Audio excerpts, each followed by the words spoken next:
Hello. Welcome to the Averett Sports Network. My name is Luis Martinez, and to my right is Carlos Soli.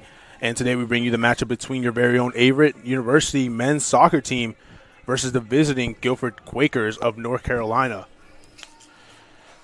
For the starting lineups for your home Cougars is number 0, Tyler Yates in goal. Number 2, Mario Gutierrez. Number 7, Max Godry. Number 8, Joshua Garcia. Number 18, John Thomas Buckley. Number 23, Daniel Sierra. Number 25, Moises Garcia. Number 29, Anton Lindberg. Number 30, Jaime Vasquez Sanjuro. Number 31, Oliver Kusolt. And number 33, Daniel Starr. And for the visitors of Guilford College, number 0, Ildris Vital Peraza. Number 2, Riley Copeland. Number 3, Nelson Brown. Number 5, Chris Hercules. Number 6, Blake Whittle. Number 7, Cameron Robinson. Number 15, Saeed Saavedra. Number 20, Elijah McGowan. Number 21, Chase Lewis. Number 27, Ken Vasquez. And number 29, Seth Mead. As we are approaching the starting lineups coming to the center circle, the visiting Quakers overall record 3-10-1, coming off of a loss against Shenandoah, an ODAC opponent, 4-1 just this past weekend. And the Cougars are coming off of a tie against Eastern Mennonite, 2-2. So, Carlos, give me a bit of a rundown of what we should expect today for this matchup. First off, thank you very much for having me. I'm really excited to see some good soccer underneath these floodlights. What we can expect is a tight game. In the last 4 meetings between these two teams, Averett have lost twice, drawn once, and won once, but they're unbeaten in the last 2 matchups. So it's going to be a tight game. In this season alone, Guilford 5 times only lost by 1 goal. So it's going to be tight. Guilford give it all till the end, and so do Averett. I mean, wow, last game was a homecoming classic and an absolute seesaw of a game. In the last 20 minutes, we saw 4 goals. The game ended 2-2. Averett took the lead, and EMU took the lead. Then a Danish dynamite by Oliver Kosel to equalize the game. So, Absolutely. So certainly, I think here at the Averett Sports Network, we should expect a very tight game with a lot at stake, as the team that comes out on top of this game can keep their playoffs hopes alive. Yeah, thank you, Carlos. Especially this late in the season, both teams are hoping for a win here to try to squeeze into the playoffs. And we just actually witnessed history as Celia de Diego for the women's team broke the record for most goals in a single game with 9 goals. That is absolutely incredible. Finishing out 12-0 against Sweetbriar. And we are about to get underway here as we have the lineups come out. We will be back in just a short moment on the Averett Sports Network.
as we are about to get back underway here at Daly Field at Frank R. Campbell Stadium.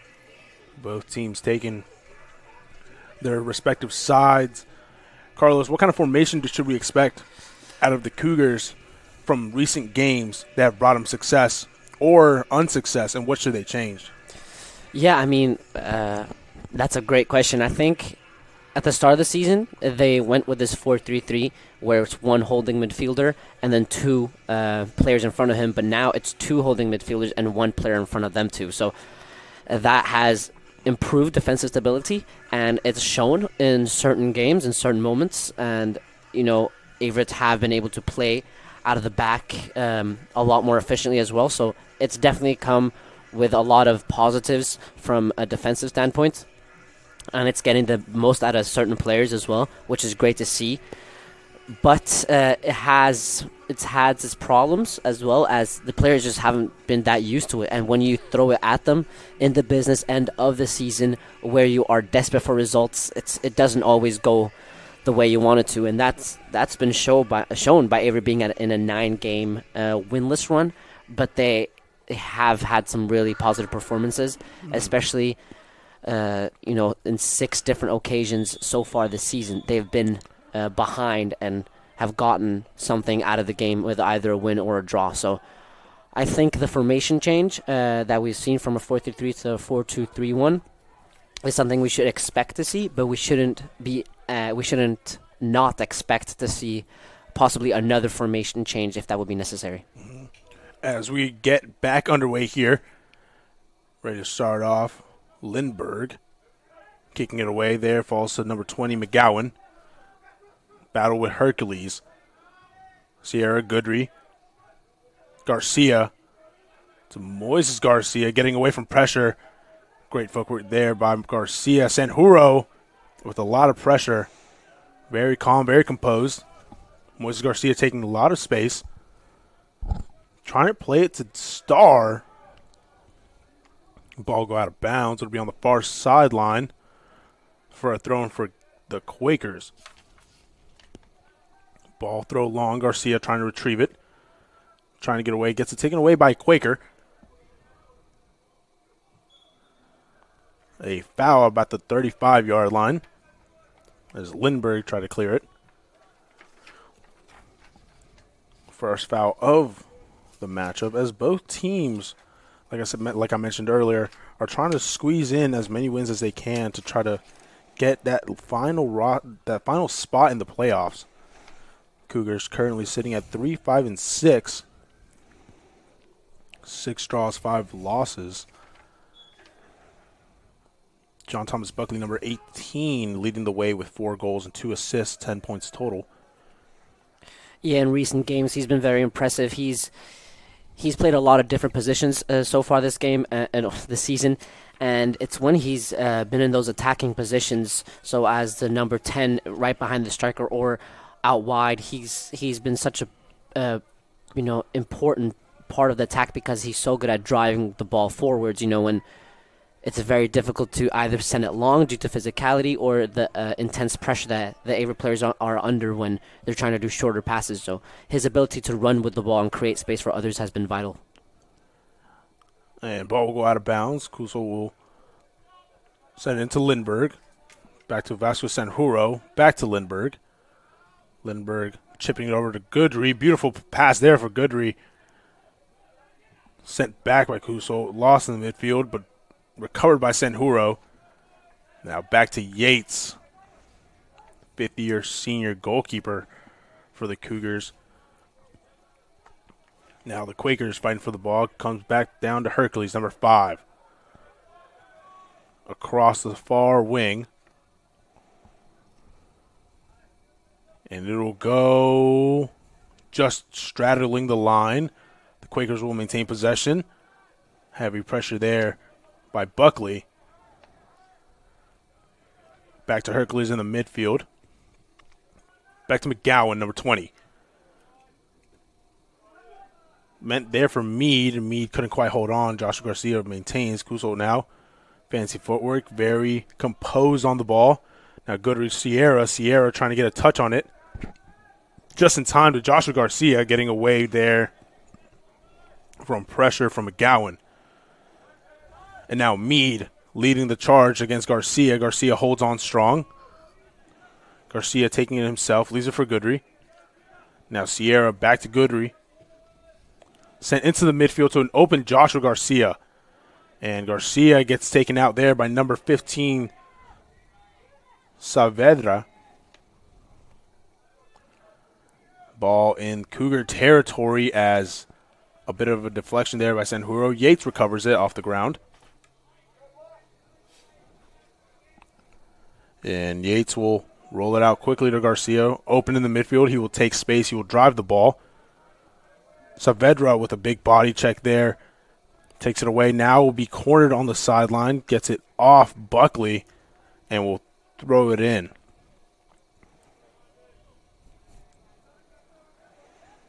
And now the Quakers holding on strong. There, number 2, Riley Copeland. Taking it himself. Gets taken away there by Sierra. Sierra passes it back to Yates. Sent upfield. Intended for Buckley. Gets headed away. As Saavedra holds on strong with the ball. Now up the wing. And lost for a goal kick for the Cougars. That Guilford attack that was going on was dangerous. They've shown intent that they want to attack on that left-hand side, and it's who we talked about, number 2, Riley Copeland, who has been dangerous, and he's been the most dangerous Guilford player this season with 3 goals and 2 assists, which shows that he can both score himself and be a playmaker. That is a beautiful tackle there by Sanjuro off of a costly mistake there by Garcia. Great recovery there by the sophomore defender.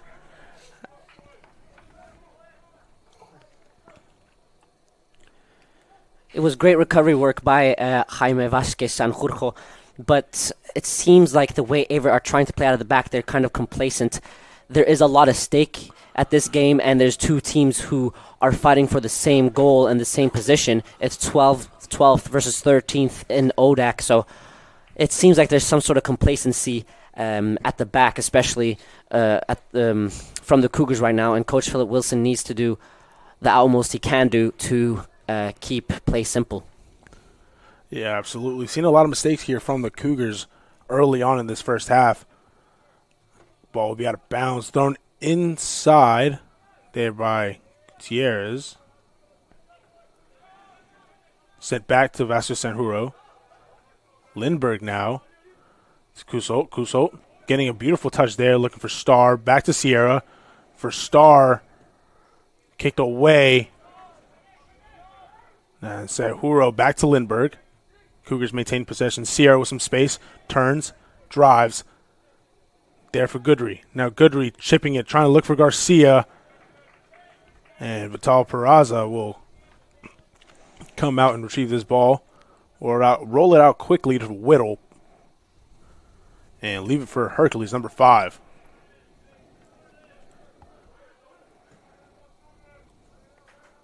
Ball sent wide there, intended for number 15, Saavedra. Copeland against Garcia, and Garcia will win that matchup and be taken down. We'll draw the foul at about the 30-yard line. I'm loving the intensity this game has so far. Averett did well prior to this foul to play from back to front. They drew the Guilford press towards them and then exploited the space in behind. And Lindbergh now sends it back to Yates. Yates looking far away to Vasquez Sanjuro. Turning back, trying to look for space. Back to Yates. Yates with a bit of pressure. Sends it upfield. There for Garcia. And Starr will recover, be taken away by Hercules. And Hercules will drive, trying to get away from Starr. Now for Meade, number 29, against Kusot. Over to number 27, Vasquez. And now Copeland gets a jab there from Vasquez Sanjuro. Garcia recovers. Goodry. Garcia. Great awareness there by number 7 in gold, Goodry. Yeah, he's had this position change since there's been a formation change as well. His skills and his assets suit that position very well, and that's been proven through a number of great performances, and one of his assists so far this season to John Thomas Buckley was against Shenandoah here at Senior Day 2 home games ago, and it was a beautiful, beautiful pass all the way from the left wing all the way over to John Thomas Buckley's right wing. So we're hoping to see more of that today. John Thomas Buckley looking for an opening in the backfield. Couldn't quite connect it as Vital Peraza recovers it. Now Hercules, with a lot of time, a lot of room, looking for an open pass, will be very patient on the ball, will now get pressured. And the ball will fall right through McGowan, but it will fall directly to number 27, Vasquez. Great turn there from Garcia. Garcia finding Goodry. Goodry with a lot of room in front. Couldn't quite hold on to it. Now Goodry turns around Whittle. Goodry on goal. Great save there by Vital Peraza. Beautiful play by Averett. They were direct in their play. Once they won the ball, they found someone in space, found someone in space, and Max Godry did great. It was a great job as well from Moises Garcia to find him first in space and turn away his defender. But then Max Godry tried to do the same turn, actually, and he failed the first time, but then he did a great job to de-accelerate and then accelerate pass and get into the very dangerous position, getting the shot off, and any other time he's able to put that into the net. Absolutely, Goodry with a lot of speed and agility there, showing off the athleticism. First shot on net for the Cougars, and the ball will be out of bounds. Possession of the Quakers. As Copeland comes back, heads it right over to Hercules. Back to Whittle. Now Whittle will have some time. Will now get pressured by Starr. Ball will trickle back to Lindbergh. Lindbergh flicks it into the midfield. Hercules trying to hold on to it. Starr with a lot of pressure. Beautiful ball here for Buckley. And it seemed very, very close. Thinking Buckley might have stayed on sides for just the right amount of time. Yeah, it was great work between the two attackers who we have mentioned previously in the season that they had great output last season and showed great combination in many, many occasions this season as well. And that was a beautiful piece of play. It was just some problems with the timing, but we're hoping to see more of that throughout the game. Now Hercules getting pressured there by Goodry. Goodry taking it away with Starr. Pass just right behind the legs of Starr. Couldn't quite hold on to that one. And now the Quakers, number 15, Savadra. Back to Lewis, number 21. Now Vital Peraza back to Lewis. Lewis in the back corner, getting pressured now by Buckley. And the ball will be kicked upfield, and it won't connect. The early signs of this game is showing that Averett are trying to connect through short passes, whilst Guilford, knowing they're away, knowing that they're at the bottom of the table, they're trying to be more counterattacking. But when they have the ball in not dangerous situations, they're trying to exploit the spaces in between. So you see number 27 is in between Moises Garcia and Anton Lindberg, and you see that number 5 is in between Dan Starr and Josh Garcia, trying to play in those pockets where they're not being marked. Ball will fall to Yates. Now Vasquez Sanjuro back to Yates. Bit of pressure now coming from Copeland. And the ball in the air against Starr. Beautiful flick trying to get around Lewis. Heavy pressure. Brown kicks it away.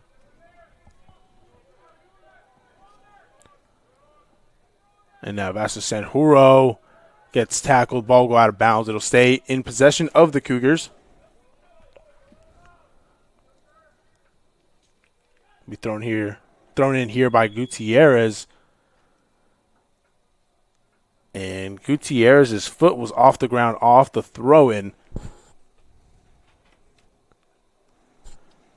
Now it'll be Guilford's throw-in on the far side.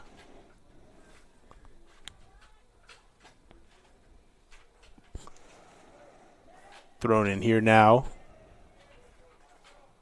Held by number 15, Saavedra. Now Starr going back the other way, sending a long ball for Buckley. Buckley with a lot of speed against Lewis. Good body there by Buckley. Buckley in the box. Will hit the deck. And the official will blow his whistle. Call foul on Buckley. It will be in possession of Guilford. Played quickly.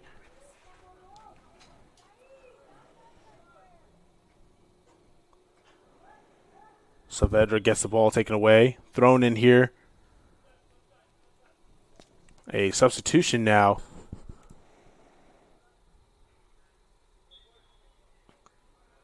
Entering the game, number 16 for the Quakers, Jake Carter. Giving number 7, Cameron Robinson, a break on the bench. Ball goes out of bounds. It'll be another throw-in for the Quakers. Thrown in here now for Brown. Now Lewis. Vital Pedraza. Now Whittle, pressured there by Goodry. Now Carter, trying to get around Kusult. Can't quite get around, but will maintain possession now. Goodry, beautiful pass there by Starr. Goodry trying to look for the Travella pass across to Buckley, but couldn't quite connect on it properly, and will go out of bounds for a goal kick. No, I mean, you have to respect the attempt. He had great vision in seeing the run of John Thomas Buckley, and I love that he's trying to do something a little extraordinary, and if it would have been pulled off, it would have been Quaresma-esque. But there will be more of those kind of opportunities later in the game. Absolutely. You could kind of see the confusion in his face when the ball didn't go right where he wanted it to, but Goodry now for the second chance leaves it for Sierra. Sierra one-on-one here against Meade. McGowan, Goodry across the box looking for Starr. Couldn't quite connect. It'll go out of bounds. It'll be a goal kick.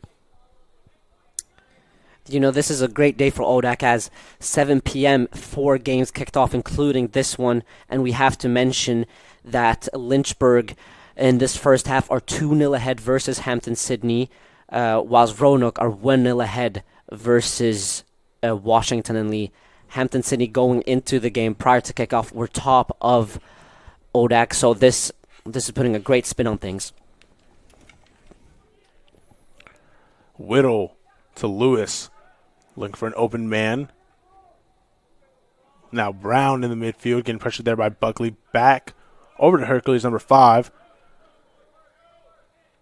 And Hercules will turn and will leave it for Vital Pedraza.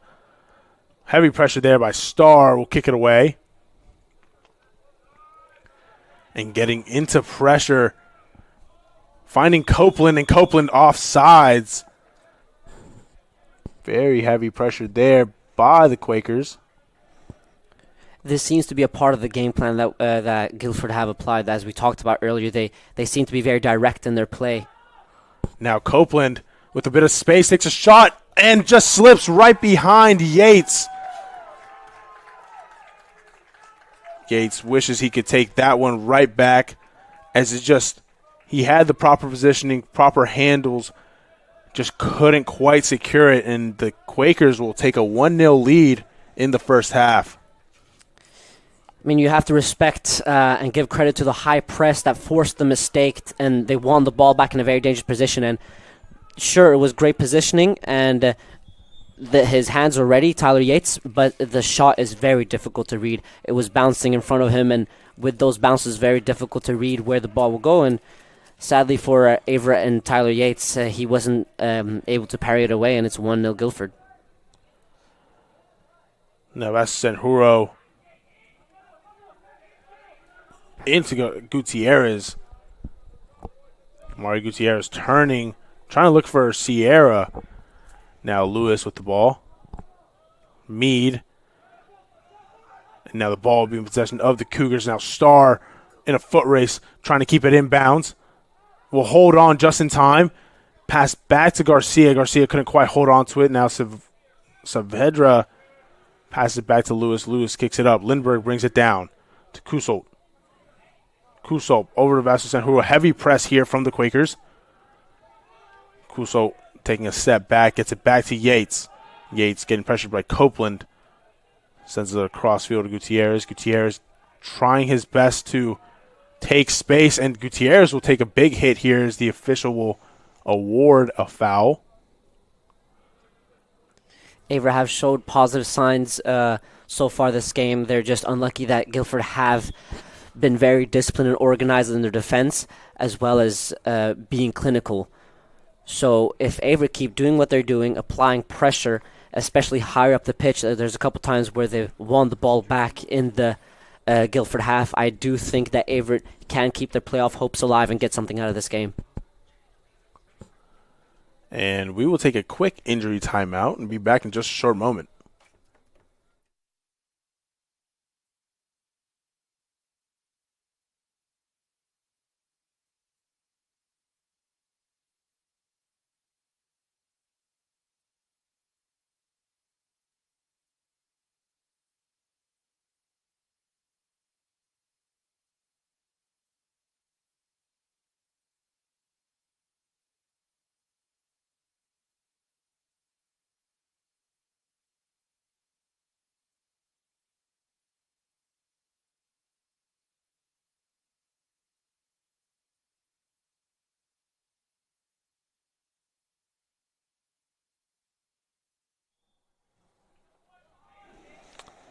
And we are back after that short timeout. Gutierrez was the one dealing with the injury.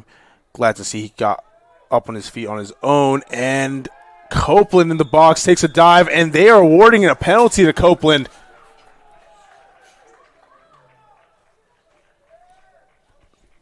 Guilford could take a 2-0 lead here in a matter of less than three minutes.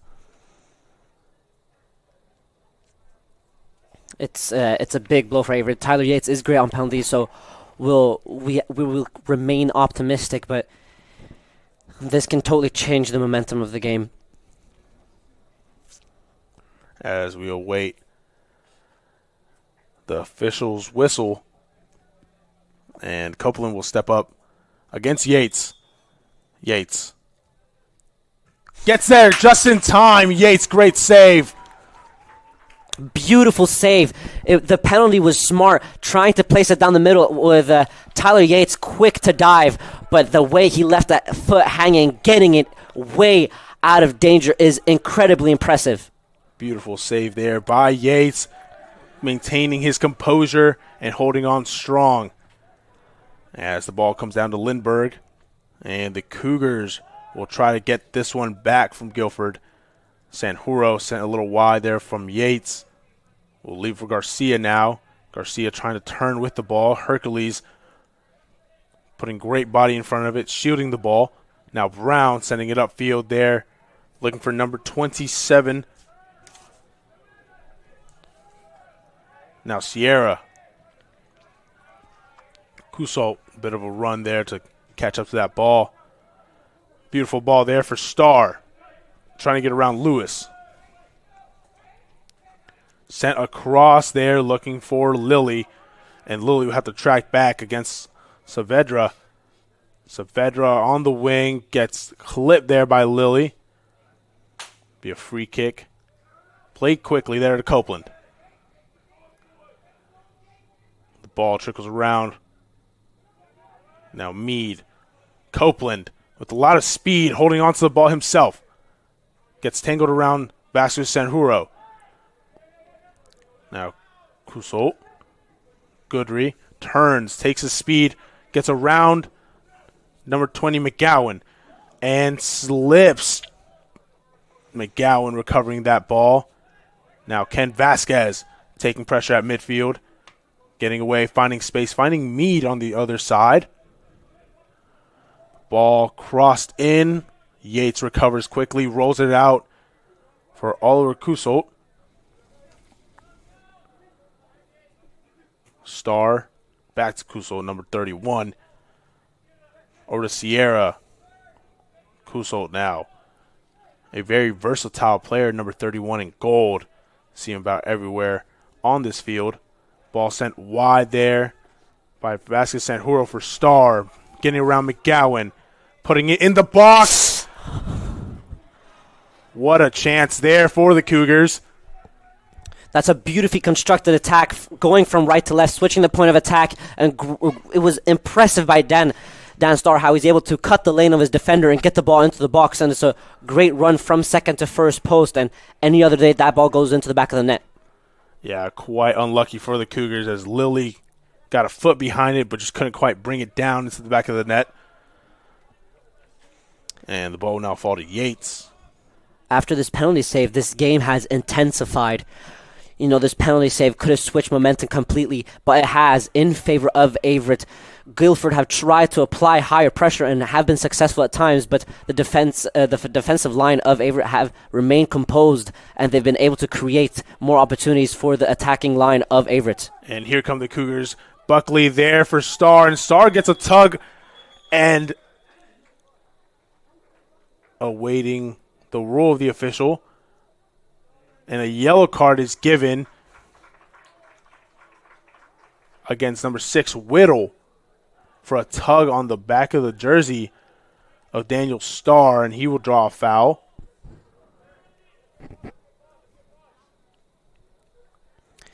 It's a free kick in a very dangerous position.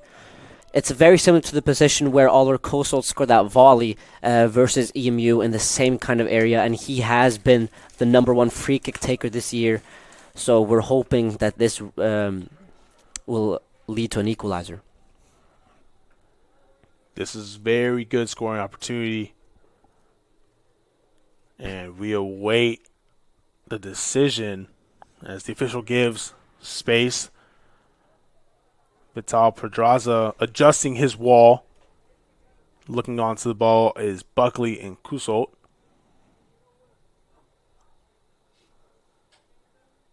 Very intense moment here as this is possibly the equalizer. As we see possibly 2 goals here. Kusult on the corner! He's done it! And that is vintage Kusult right there. We've seen that multiple times, as you just mentioned, Carlos. Kusult, very versatile player. That is his sweet spot right there. That is the type of kick he loves to see, loves to have. And the equalizer for the Cougars brings us to 1-1 in the first half. Yeah, it was great. I mean, seeing him playing that yellow kit, I don't know if I'm watching Oliver Coastal or Roberto Carlos. So it's an incredible free kick. It's not far out, so you would think it's a very simple kick, but the way he's able to get it up and over the wall is very impressive, and it's very similar to his free kick away versus Brevard earlier in the season. So this equalizer will really give Averett some momentum and put them back to square one and make them feel a little more comfortable about themselves. Absolutely. We have ourselves a real matchup here as Lindbergh gets heavy pressure there by Copeland. Over to Kusult now. Now Kusult driving. We'll try to get this ball into Garcia as Whittle will try to hold on. And Whittle will shield the ball away. Leave it for a goal kick for Guilford. Substitution here for Guilford. As Ken Vasquez will take a seat. Bringing in number 10 for Guilford. That is Jesse Guzman.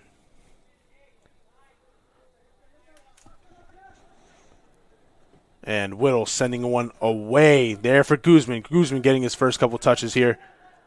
And Kusult very composed on the ball. Over to Lindbergh. Back to Kusult. Turning. Garcia.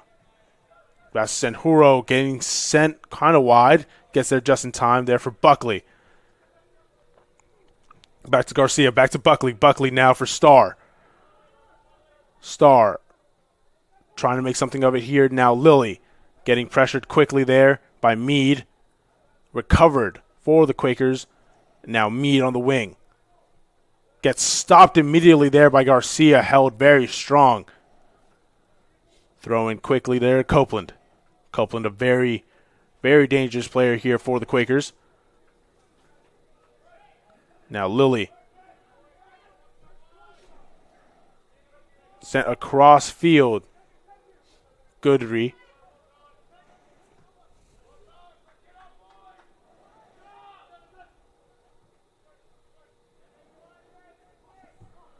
Garcia now to Sierra. to Goodry on the wing. Goodry getting away from pressure. Sends one, curls it. Just not enough curl on that one, looking for that far post. Great piece of possession from Averett, being able to maintain the ball in dangerous positions inside of the Guilford half. It's very nice to see, especially after Guilford had a couple of times with a very intense press, and then now it's very important that Averett are able to maintain dominance of the game and pin Guilford back. Now Whittle to Carter. Whittle trying to send it up. McGowan sends it across. There for Guzman. Taken away there. Garcia, Sierra, Goodry, Kusolt. Now Lindbergh across the basket with Sanjuro. Finding Buckley open. Hercules pressuring on. Buckley, quick stop and go. Now Lilly to Buckley. Slide tackle. Now Lilly in the box. Takes a shot across off the hands of Vital Pedraza. And the ball will be recovered here by Baxter Sanjuro. Kicked up, and McGowan headed away out of bounds.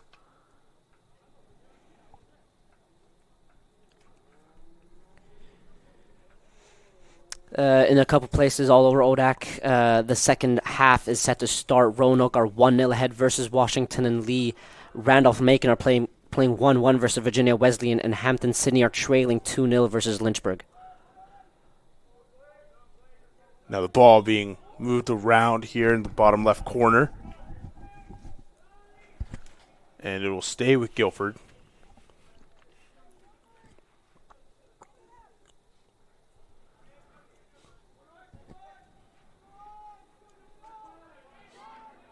Goodry against Hercules.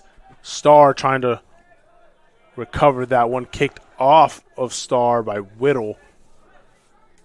It'll go out of bounds. It'll be a throw-in for the Quakers, and a substitution being called on here again for the Quakers. It'll bring on number 13, Fernando Pintos, for Copeland. Copeland scoring the first goal for the Quakers in this first half as we have 18:45 left. Time winding down, and Carter off the throw-in. Hercules sending it across to Guzman against Lindbergh. Gets it off to Saavedra, and Saavedra couldn't quite turn with it. Now Buckley seeing the pressure. Lilly gets away from Meade. Turns, basically running circles around the defenders. Sanjuro to Lindbergh. Goodry with a great touch there. Gets away from him. Beautiful. Now Buckley getting a bit of space. Gets around Brown. Buckley setting up a great shot there for Starr, and it will hit the chest of Vital Pedraza. It was a beautiful one, too. I love it when the attacking players switch positions with one another, and they did so now, creating this give-and-go opportunity. Dan Starr coming in from the right into the middle, switching with John Thomas Buckley, and any other day that ball goes in.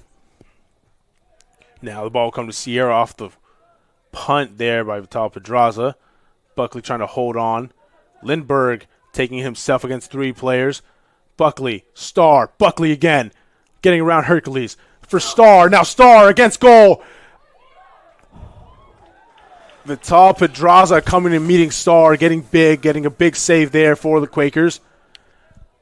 It's a beautiful save, but an even more beautifully constructed attack, winning the ball quickly in the middle and exploiting the space straight away. I'm loving the determination and purpose within this Averett side. They're determined to keep their playoff hopes alive, and they're doing it with purpose. Yeah, you can see how these plays are building up, creating lots of chances for the Cougars as the corner now kicked away off the line. Very big scoring opportunity there as we see a foot race here.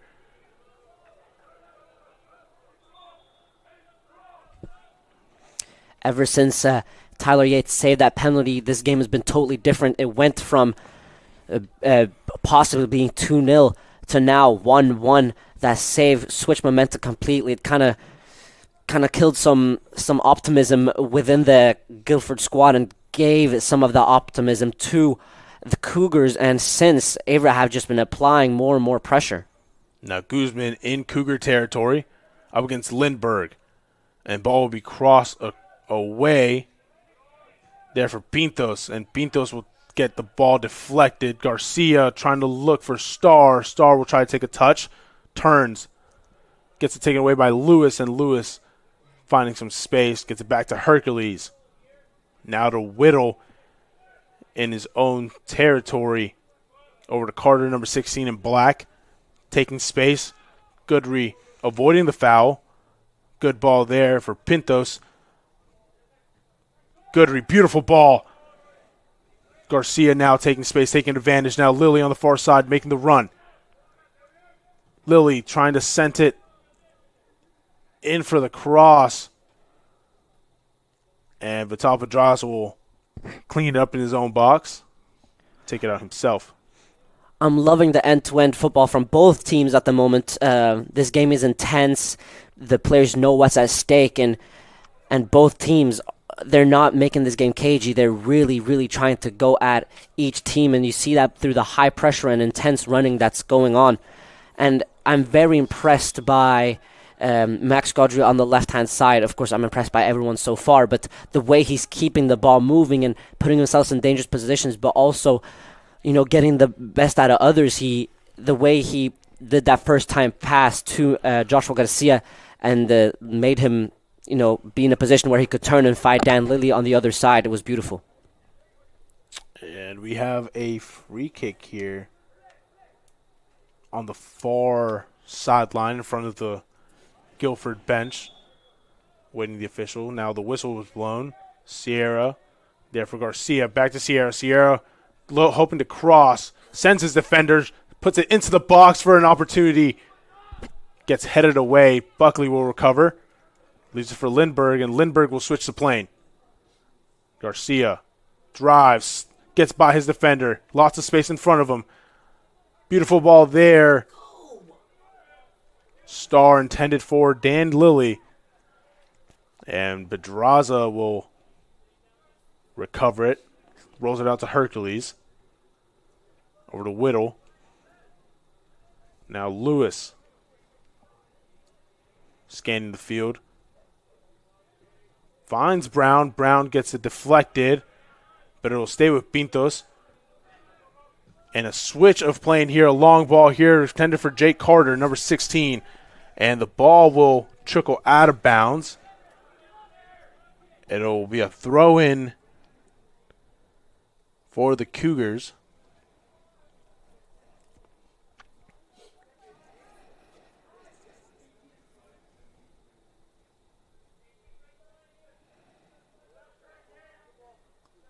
Now Goodry on the wing.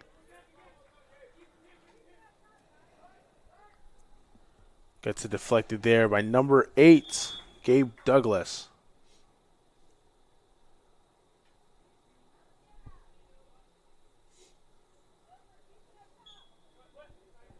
Throw in for the Cougars. Cousault will throw it in quickly to Sierra. Sierra leaves it back to Cousault. Lindbergh. Cousault. Sierra sends it upfield. Pintos trying to head it away from Lindbergh. Sierra holding on strong.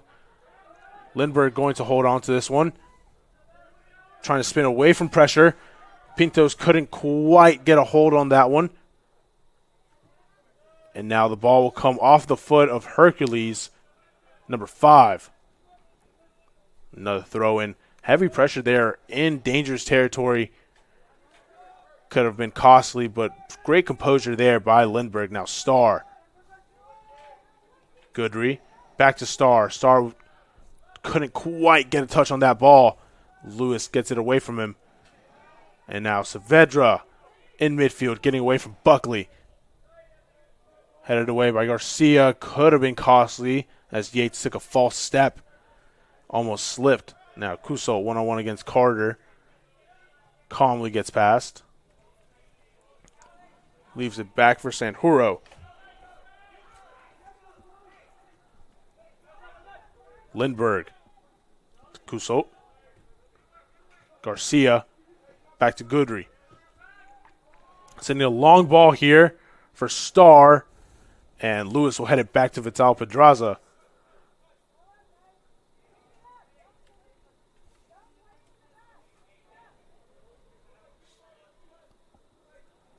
Now Vital Pedraza rolls it out to Whittle. Whittle going to scan.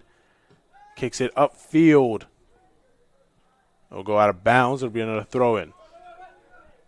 11 minutes left in this first half. 1-1. Beautiful play there by Kusot. Finding the space. Starr. Back to Goodry. Buckley couldn't quite hold on to that one. The pass was right behind him. He'll be back in possession of the Quakers as Lewis will send this one up and away. Now ball. Go to Buckley. Goodry. Before Averett just got this attack called for offside, the attack they did just before that was very promising. I'm really enjoying the quickness of play. 1-2 touch.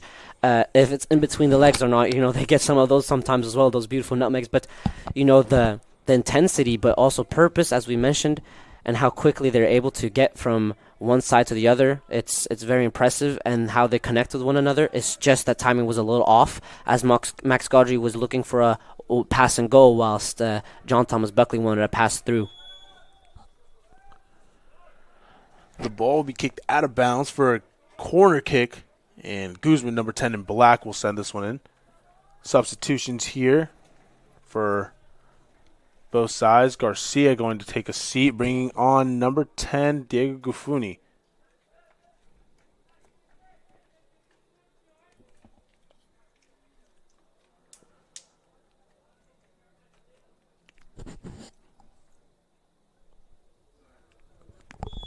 And awaiting the corner kick here by Guzman.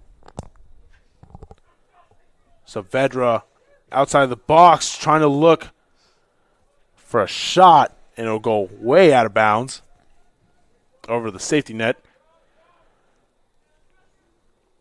A couple of new faces here. Number 18 for Guilford into the game, Grayson Hale, as well as number 11, Adrian Pineda, and Lindbergh. Kusot keeping it in bounds. Back to Lindbergh. Back to Kusot. Kusot with heavy pressure on him manages to maintain possession. The ball will go out of bounds.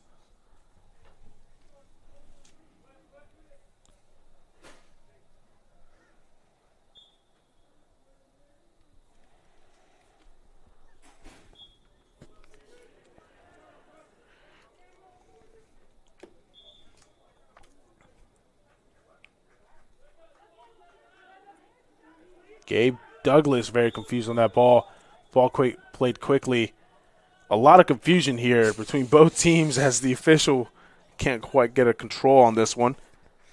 Yeah, he called a push from Guilford on an Averett player. So Guilford first thought it was a throw-in, and then they thought it was a free kick for them.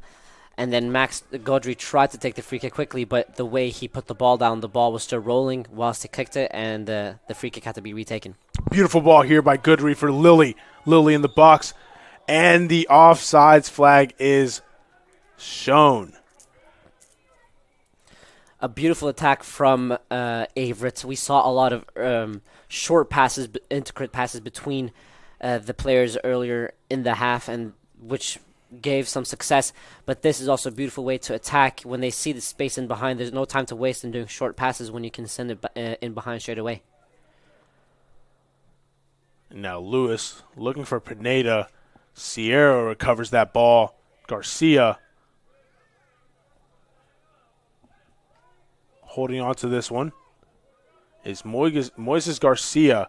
Now to Lindbergh, back to Kusot. Over back to Moises Garcia. Great turn away from pressure there. Guzman was ready to pounce. Now Sierra. Garcia. Sierra trying to hold on. maintains possession. Will be called for playing on the ground.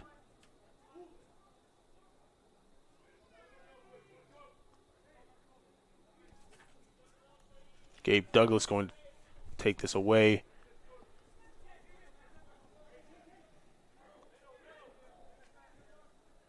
Douglas to Saavedra, back to Douglas, and Douglas sending it up into the box. Easy for Yates. And Yates going to take his time, scan the field, finds Lindbergh close by, sends it away to Starr, and Starr couldn't quite control that one. As Whittle trying to send it up to Guzman. Guzman taking space, trying to get stopped there by Gafuni. Starr. Back to Gafuni.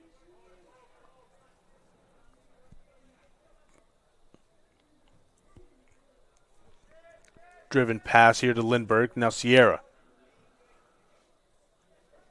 Moises Garcia.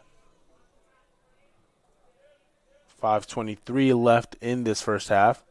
Still 1-1. Kusot now. Godry.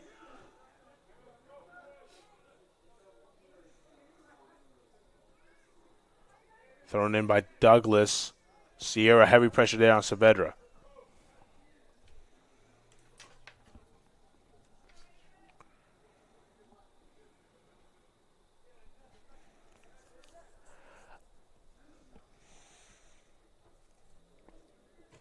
Douglas looking for Carter, and Carter getting away from Kusot. Will try to send it up into the box, and it will be a goal kick for Yates. And a substitution coming on. Saavedra going to take a seat. Bringing on number 12 for Guilford, Angel Aragon.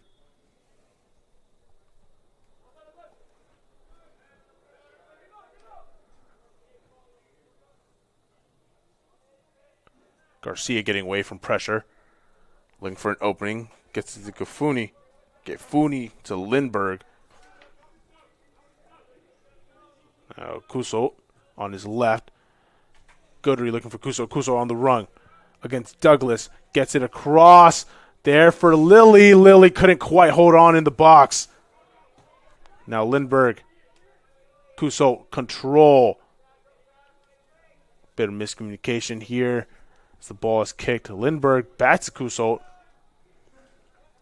Over to Lindbergh. Away from pressure. Beautiful Cruyff turn. Wow. Now Vasco Sanjuro taking space himself. To Sierra. To Gafuni. Lindbergh getting pressured there by number 13, Pintos.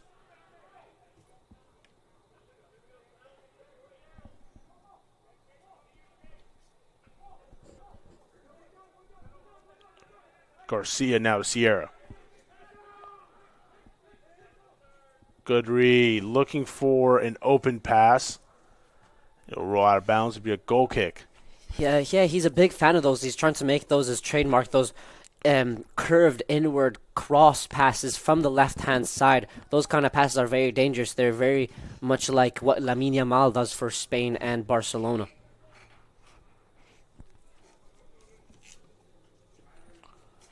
Lewis.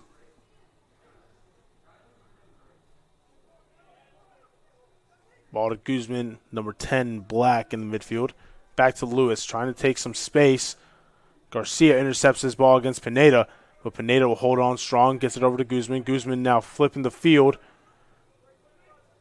Number 18, Hale will get away from pressure. And now number 13, Harrison will lose the ball in Cougar territory. Lindbergh over to Vasco Sanjuro. Sanjuro taking some space, getting around Harrison. Lindbergh to Kusot. Sierra back to Kusot. Kusot to Gafuni. Turn away from pressure to Sierra. Sierra leaves it for Buckley, and Buckley couldn't quite connect with that pass. It'll go to Sierra. It'll go to Guzman. Lewis.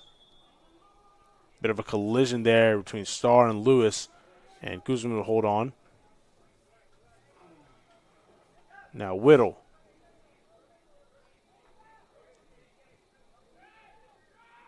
Hale. Lewis. Sending it upfield. There for number 13, Harrison.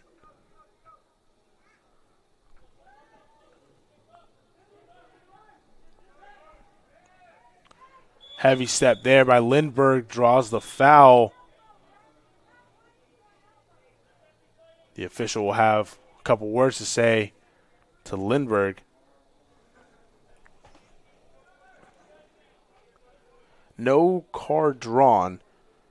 Seemed like that was the likely outcome of that talk. And Guzman, number 10, will send this one up into the box, away, and it will fall.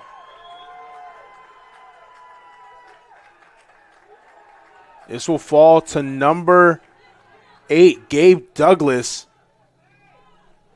off of the deflection, and Yates trying to get there just in time, couldn't quite cover that space of the goal.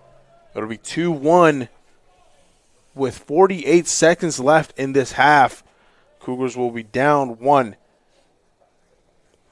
I mean, it's a very well-worked set piece. They knew exactly what they were doing. That ball into the second post, drawing all the Averett defenders that way, and they reaped their rewards through a free man on the second post, and he just tapped it in. It's very difficult to to defend when the ball goes up and over, and then from one side to the other. But it was very well worked. Now, long ball send there from Lindbergh, intended for Goodry. Goodry couldn't quite get a touch on that one, just out of reach. And Vital Pedraza will take as much time off the clock as he can. 10 seconds left now, as we will go into the second half, as Harrison, along with number 12, Aragon, and the official will blow the whistle for the ending of this first half. My name is Luis Martinez, and to my right is Carlos Soli, and we will be back in just a short moment for the second half of this matchup.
And we are back here on the Averett Sports Network. My name is Luis Martinez, and to my right is Carlos Oli.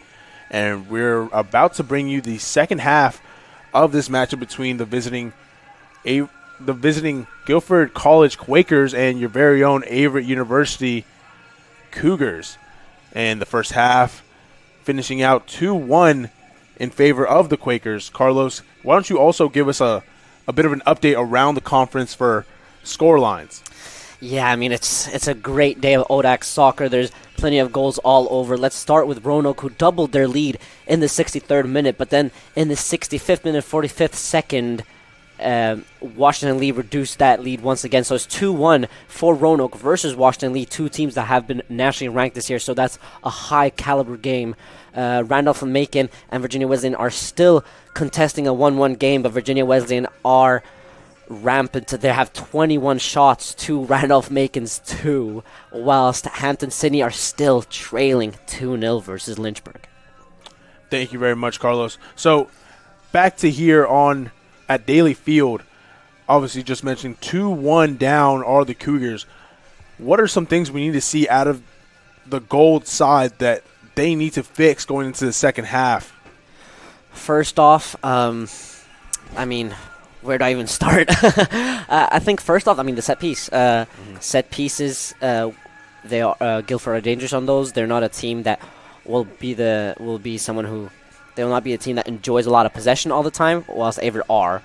And Guilford are doing that to their advantage. They understand who they're playing against, a team that wants to enjoy possession. So what they do is they're direct on the counterattacks, they're direct on the set pieces, and a beautifully constructed set piece was what gave them the 2-1 lead. So Averett need to tighten up on defensive marking when it comes to set pieces. But I think it's more positive than it looks. It's a 2-1 game. They're trailing by 1 goal, but at one point it could have been 2-0. Tyler Yates has been safe in goal, especially with that penalty save. And after the penalty save, the game switched momentum completely. Averett driving and being the dominant force most of the game since. It's just that one set piece that Guilford did make the most out of. So credit where credit is due to them. But if Averett want to get something out of this game, they need to maintain possession. They need to stay calm, stay patient, and not throw the kitchen sink at it too early. But they also need to understand the task at hand. If they want to have any chance of getting into playoffs, even though it's looking kind of bleak at this moment, they need to win this game, and then they need to get something out of the game versus Hampton-Sydney, and then win away versus Randolph College. And we are about to get underway here. As Goodry will line up in the midfield, ready to take this kickoff, awaiting Guilford College to set up.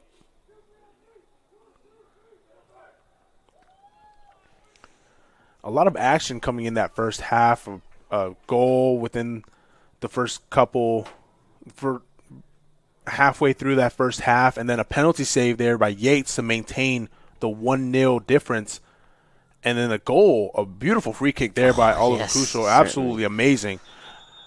We've seen him do it multiple times. And then a goal very late in that second half there by Gabe Douglas, number 8 in black. Yeah. Putting them ahead. Yeah, he put them ahead very late into the first half. And the most important thing for Averett now is not let their heads or mentality drop. Averett have excelled in positions where the odds are against them, and the odds certainly are against them now. And now the ball will be brought out for a corner kick. Kuso will set up for this one. On the bottom right corner of your screen.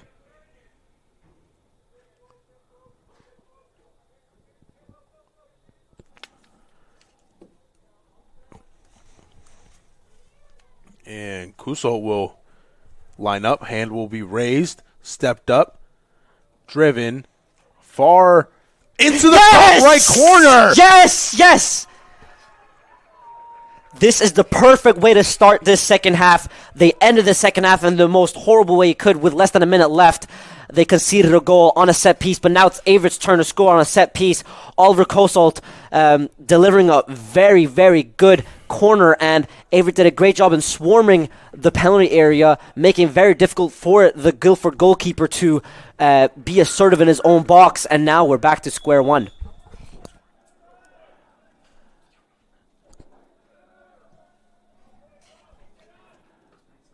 After that beautiful corner kick there by Kusol, setting up his teammates to put the ball in the back of the net. Bounced right off the ground into the top right corner. Vital Pedraza couldn't quite react to it in time. Puts him 2-2. What a quick turnaround in the second half. It's very similar to the EMU game. Averett, they understand when there's a lot at stake, and now, like we mentioned, they're back to square one. But again, they were in this position very quickly after conceding the penalty, and they saved it. But after creating the penalty that was saved, so Averett now have an opportunity to redeem themselves. And now quick turnaround play here as Guilford doing their best to get the momentum shift back in their favor. A beautiful ball intended for Lilly will come to Saavedra in the midfield. Now intended here for number 7, Robinson. Garcia breaking down immediately against Robinson. Eyeing him. Copeland sends it across into the box, headed away. Sierra trying to get around Ken Vasquez, number 27 in black, leaving it here for number 15, Saavedra. Driven shot way far out. And the official going to take a second.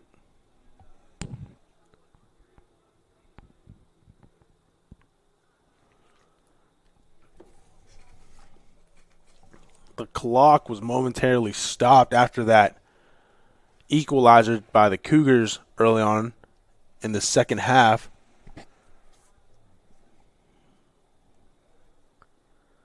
And we're waiting proper time to be set on the clock. 41-42 now.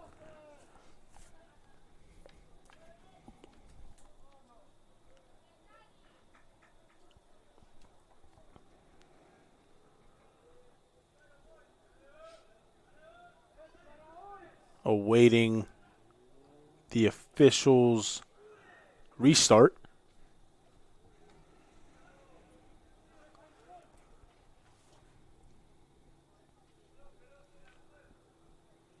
Might be a substitution here quickly. Copeland taking a seat.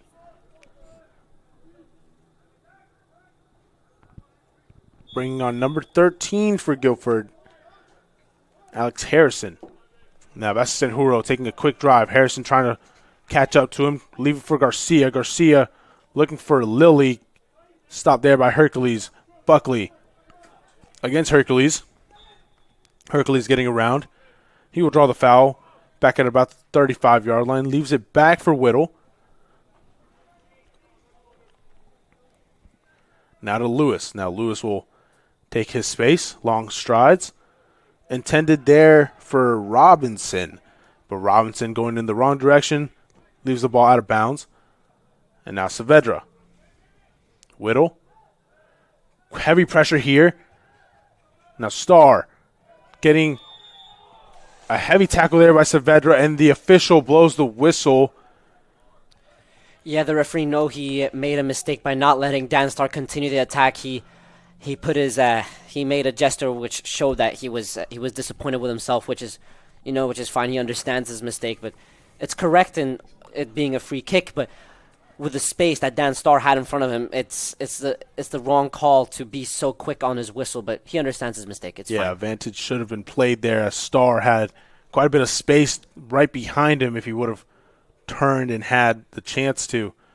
Now Kusho will try to give the Cougars a chance here. Off the hands of Vital Pedraza, and the offsides flag is called.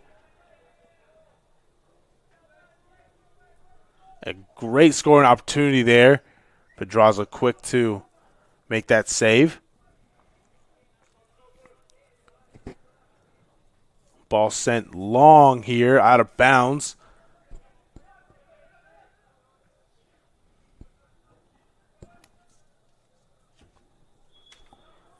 Ball on the far side, go out of bounds again in favor of the Quakers.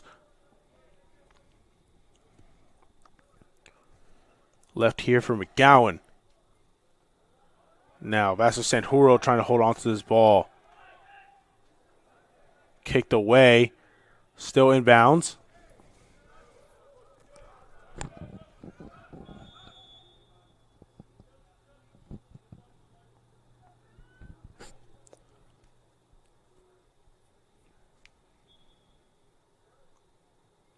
Be another substitution here. Quick change. Mead entering the game, number 29.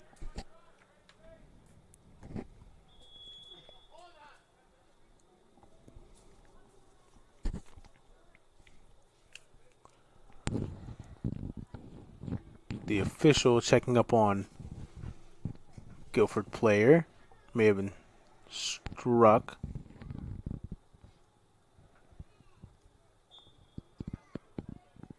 No, that is Copeland, number 2.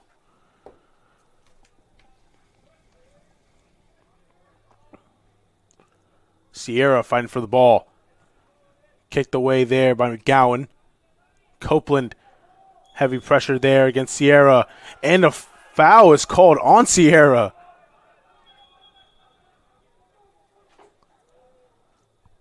Cougars couldn't quite believe it. Expecting McGowan to be called for that foul. Maybe a bit of a tug on the jersey of Sierra.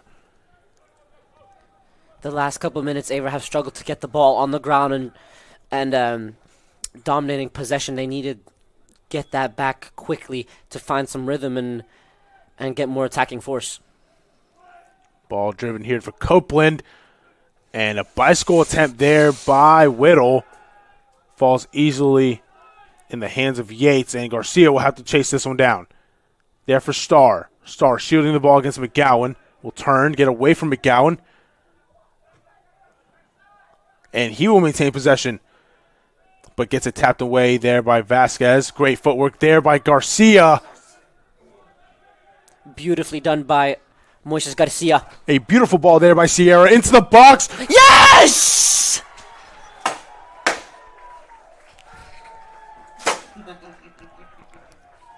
And the Cougars will take the 3-2 lead here. Beautifully constructed attack, going from right to left, switching the point of attack.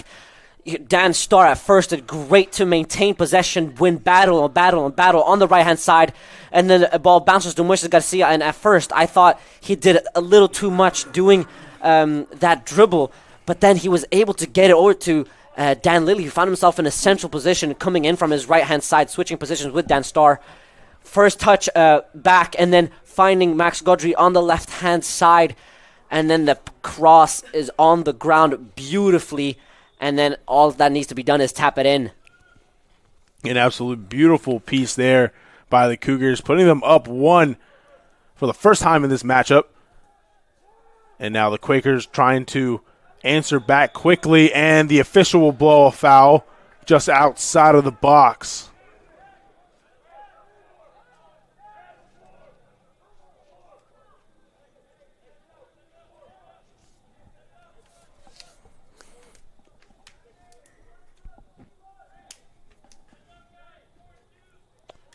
As Yates will set up his line, his wall, asking for 4 teammates to block. This is a very similar angle, just even closer to the free kick that resulted in a goal. So it's incredibly important that Averett pick, that each defender takes a man each and just keeps them at bay. And now the ball will fall to Hercules, and Hercules won't hold on to it. Brown trying to hit it back there for Vasquez. Copeland takes a shot right over the net. Quite a powerful shot there. Yates taking a fresh breath, knowing it went over the bar. Yeah, he has a sigh of relief because the way Copeland struck that was with incredible fierce and velocity. And the set piece right before as well, incredibly creative, credit where credit's due. As a neutral, you love to see those kind of set pieces, and they try to pass it in, but just poor precision in the timing. and Averett are able to keep this lead. Riley Copeland booked into the official's notebook. Yellow card, heavy pressure there on Vasquez Sanjuro. Get the first yellow card of the game. As you can sense the tensions rising here at Daly Field between both teams, eager to get on top or ahead of one another. And now Sierra in midfield. Having some space. Heavy pressure there by Hercules. Ball sent wide there for Goodry, and Goodry will be called offsides. A beautiful pass. Very well done by Jaime Vasquez to find Dan Sierra. It's a connection straight out of northern Spain there, and then a beautiful pass in behind. Sadly, was just poor timing, but next time that will create a very dangerous opportunity. Now Lewis there into midfield for Brown. Starr, Lilly. Copeland will end up with the ball, leaving it. Now Sanjuro, great read there. Sanjuro with a lot of space, taking a shot, driven in the back of the net. Sanjuro! He's done it! He's done it! What a beautiful shot. That's a real Spielfilter. It's like watching Franz Beckenbauer back in his day. Beautifully done. At first, he does great defensive play by getting in front, and I must say, being a part of this team, I've never seen him do that in practice. but I mean, he saved it for a very good opportunity. I mean, he saved it for, this is the best time he could have saved it, putting his team 2-0 front in the last home game of the regular season. Wow. It really reminds you of kind of that Vincent Kompany goal yes. in Man City. Yes. Pep and the rest of his teammates told him not to shoot, and he decided to take it himself and ended up winning the Premier League for his team. Vasquez Sanjuro taking himself. A lot of risk, but a lot of reward. The Cougars go up 4-2 in the second half. Yeah, I wanted to scream at him, shoot, and he did, and it was beautiful to see. I mean, just the pure courage to do it. I mean, from both teams. First, from the set piece earlier, we saw one of the Guilford players try to do a bicycle kick, and now we're seeing a shot from almost 30 yards. I mean, incredible. This is what Odak soccer is all about. Beautiful play there by Starr. Absolute amazing footwork. Demanding Lilly to make that run. Lewis trying to hold on, and Starr will get a header on it. Now Lilly, intended for Buckley. And Saavedra will try to get away. Intended for Robinson. Number 7 go out of bounds. Throw in here for the Cougars, as Garcia will throw it in quickly there for Gafuni. For Sierra now. Sierra kicking it up and away. He does a great job in reading the game. He understood that if he took a touch, he wouldn't be able to control it, so he just clears it and hoping that it hits Copeland, and it does, and it's out for attacking throw-in.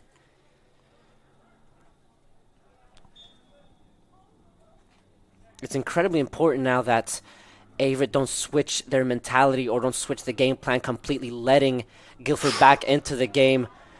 Great composure by Tyler Yates, but it's incredibly important that Averett don't let the concentration slip or become complacent. And now in the midfield is Meade, leaving it off for Ken Vasquez. Vasquez, Saavedra. Now Cameron Robinson on the wing. Garcia looking on, breaking down. Proper stance as Robinson tries to get it around to Vasquez. Vasquez with a flick. Lindbergh, and the offsides flag will be drawn.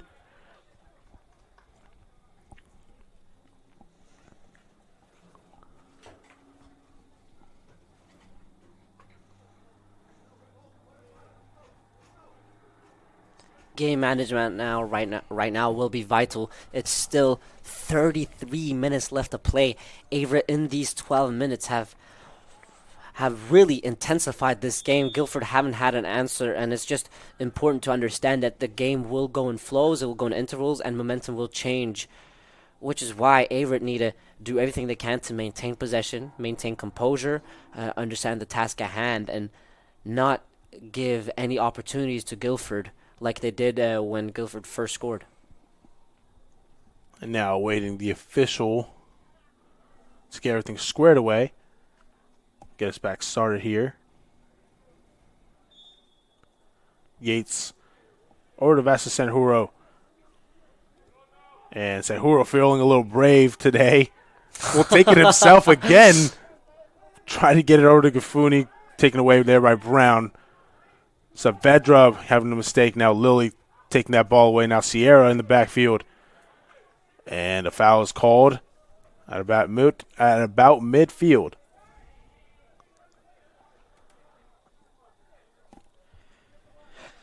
Just a little update for everyone here. Following ODAC soccer tonight, Randolph-Macon now trailing by 2 goals. Virginia Wesleyan scored in minutes 78 and 81. It was a brave performance from Randolph-Macon. It's still some time to be played, but Virginia Wesleyan now have a 2-goal lead, and they try to keep it in the bag. Lilly getting swarmed there. Loses possession, but maintains and gets it back. Great effort there by number 12 in gold. Now Sanjuro finds Sierra right back to Sanjuro. Switching it across to Lindbergh. Great play here as Sanjuro finds Starr. Starr there for Lilly. Lilly trying to get the pass off. Gets deflected. Once again, it was very well played from the Averett defensive line to attract the Guilford press.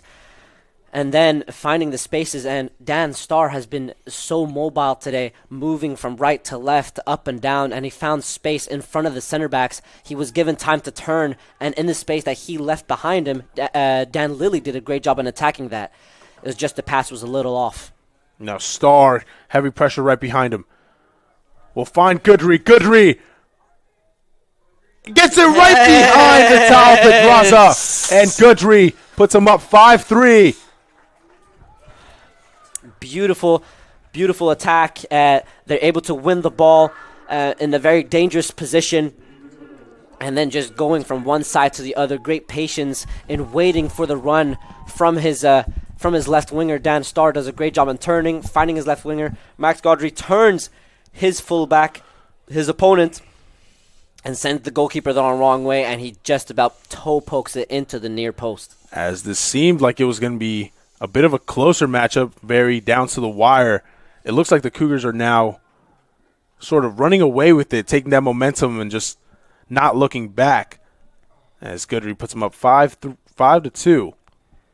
Yes, certainly they definitely have momentum in their side, and like you said, I mean, at half it was 2-1 to Guilford. So what Averett have been doing this half, I don't know what Coach Philip Wilson told his team, if it was tactical, mental, emotional, whatever it may be.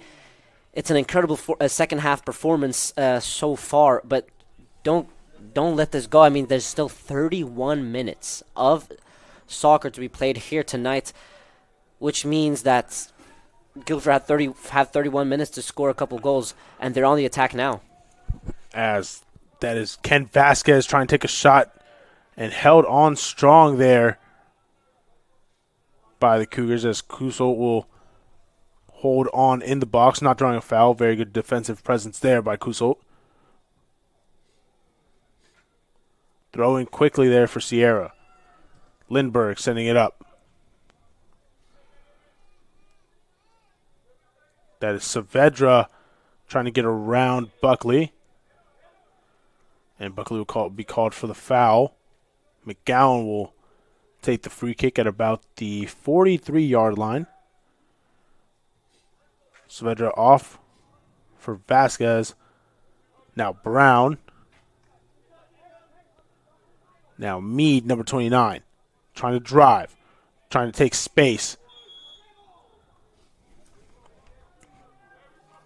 Hudson Bradley entering the game, number 11 for the Cougars. Trying to get his first couple touches here. Just an update for everyone. Virginia Wesleyan have secured a 3-1 win versus Randolph-Macon, and Lynchburg have secured a 2-0 win versus Hampton-Sydney. And Hercules, number 5, for the Quakers, will take this free kick at about the 34, sending it up into the box, up in the air. An attempted Bicycle kick there by Mead, and a Averett player seems to be down.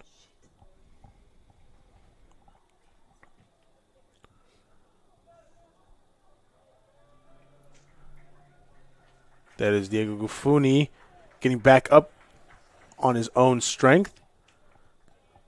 Was a little slow to get up. Glad to see him power through.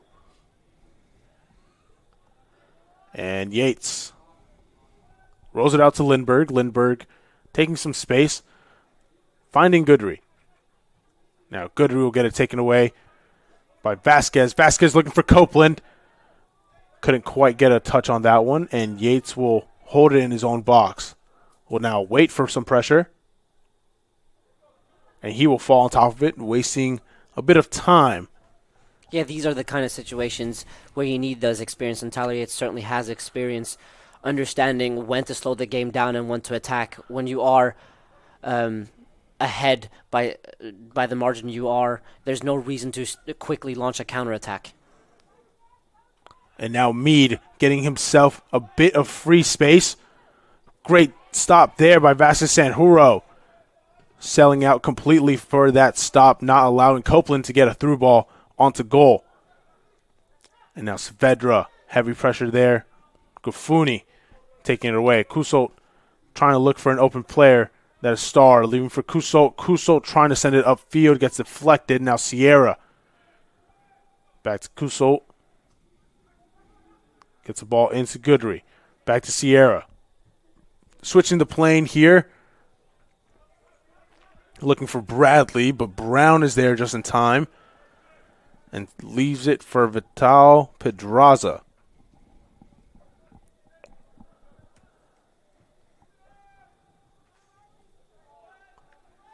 And now Sanjuro finds Buckley. For Bradley. Hudson Bradley trying to make something of it here. Now Buckley sending it across. Open man. Yes!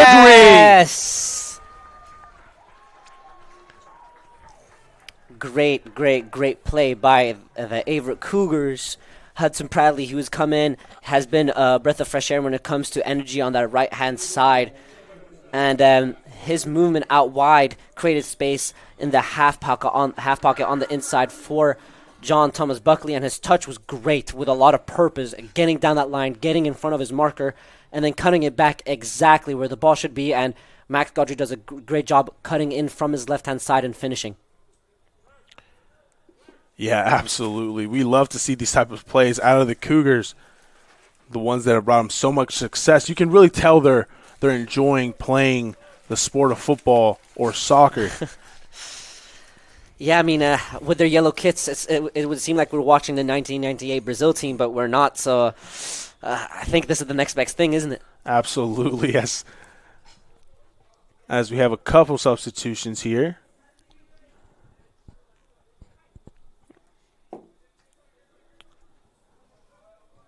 And that is Whittle sending it across there. Looking for Carter, who just entered the game. Gets it taken away by Buckley, and Buckley getting chased down by Carter. Now sending it across body. That is Brown putting it back on the ground, getting away. Saavedra leaves it for Hercules. Hugo Morales entering the game for the Cougars. Number 21 in gold. As well as Aiden Barber.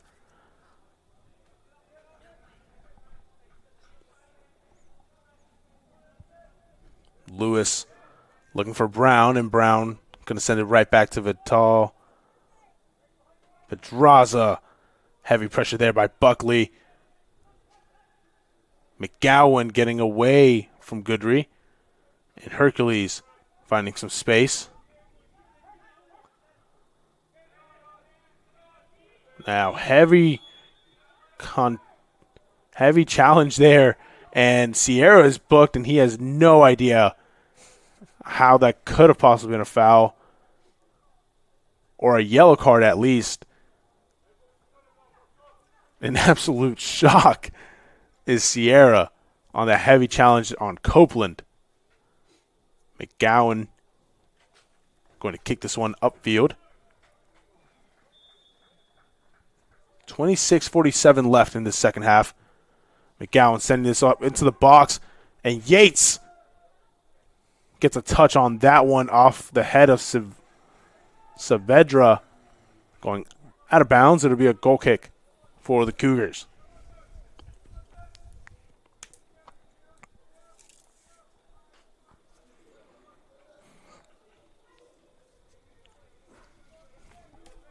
Sanjuro taking some space. Lilly. Now for Morales. Trying to get around Brown. Heavy challenge there on Morales. Morales with a quick turn. Now for Sierra in the midfield. To Lindbergh. Guzman, heavy pressure. Number 10 for the Quakers. Sierra intended for Cuso, just a little wide and out of bounds. A big update in ODAC soccer tonight. Roanoke have let it slip. Washington and Lee have equalized 2 minutes from time. And now Guzman here, intended for Meade. Lilly, fancy footwork. Heavy pressure and a heavy challenge there by Saavedra, and advantage will be played. As Sierra turns, finds space. Lindbergh looking for Lilly. That's to Sanjuro. And now Morales leaving it for Lilly. Lilly trying to get around Saavedra. Finding his own space. Heavy pressure. Intended for Bradley. Bradley, rough challenge there by Meade, number 29. Go out of bounds. But it will be a throw-in for the Cougars. Substitutions now here. The other games that kicked off at 7 p.m. are all done. 2-0 to Lynchburg versus Hampton-Sydney, 3-1 to Virginia Wesleyan versus Randolph-Macon, and 2-2 at the death, Roanoke versus Washington Lee, two teams that have been ranked nationally this season. And this Randolph-Macon loss is a big result in favor of Averett, because if Averett win this one and win the two they have left in the regular season, they will be on 3 wins, and currently number 8 and 7, the last 2 playoff spots in ODAC both have 3 wins. So it's still mathematically and theoretically possible if Averett win this game. Substitutions, players entering the game: Alex Morse, freshman, number 17, as well as Agustin Haraba, number 24 in gold.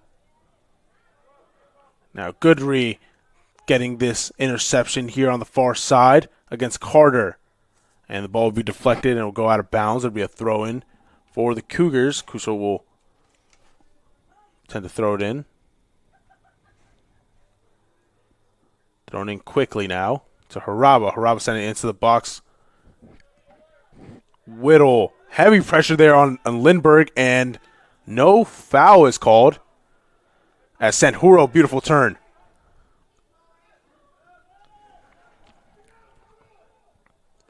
Lindbergh getting up on his feet. Will need a second.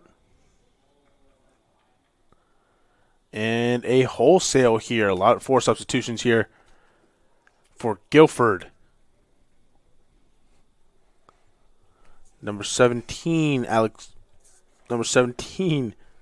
Lucas Wheeler entering the game.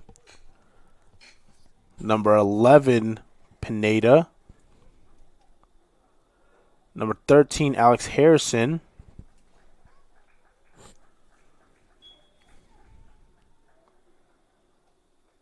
And number 18, Grayson Hale.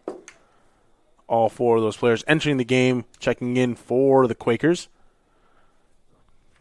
And taking a seat is Vasquez Sanjuro, allowing Mario Gutierrez to enter back into the game. Haven't seen him since the first half, as he went down with a small injury. Glad to see him back out on the field. Hugo Morales taking some space, trying to send it up into the air for Aiden Barber. Just a little too much behind that one. It'll go out of bounds. It'll be a goal kick for the Quakers. 23 minutes left in this second half. Averett have made a lot of changes, especially on this right-hand side and up top, which is good to see. When you are 6-2 ahead, it's good to make some changes to keep fresh legs and fresh minds, but most importantly, team morale. Everyone wants to play in these kind of games where the team wins and plays well. Everyone wants to feel a part of the squad, so I'm very happy to see that Coach Philip Wilson has made that decision. Yeah, a lot of new faces here for both sides. And Gutierrez couldn't quite get a hold on that one. Pineda gets a pass there from Harrison. Beautiful takeaway there. There's Morse getting a takeaway on Harrison. Ball will fall back to Morse. Now Haraba sending a ball across field. Kept in bounds. Beautiful run and it's called out. Goodry with a lot of speed, doing his best to get there. Couldn't quite get there in time. From this angle up here, Carlos, it seemed like he kept it in bounds. Yeah, I was sure he kept it in bounds. I was about to compare him to Barcola of the left winger PSG, but, you know, as Max Godry is from Paris. But it was a beautiful pass from Agustin Haraba, who's deployed as his 10 role today.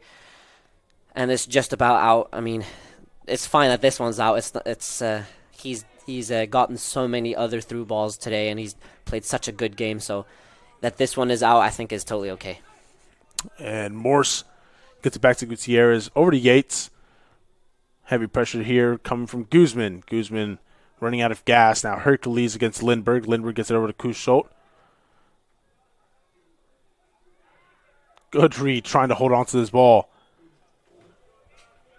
And a foul is called on the far sideline. Heavy pressure on Goodry. I think the referee, once again, was a little quick on his whistle. He's had a lot of great decisions. I'm not going to hold that against him. However, it must be said that he's been a little inconsistent in when to give advantage or not. We saw when earlier in the half when Averett were fouled in their own half, he let advantage go for a very long time, and that was great. And then we saw when Dan Starr had the opportunity to turn, he was quick on his whistle, and I believe he was quick on his whistle once again. In a game like this, just let the game go a little longer. Hugo Morales was set to turn, and then he decided to blow the whistle, even though he had a man on him. I think that if Averett were able to keep possession, they'd much rather do that than have that foul.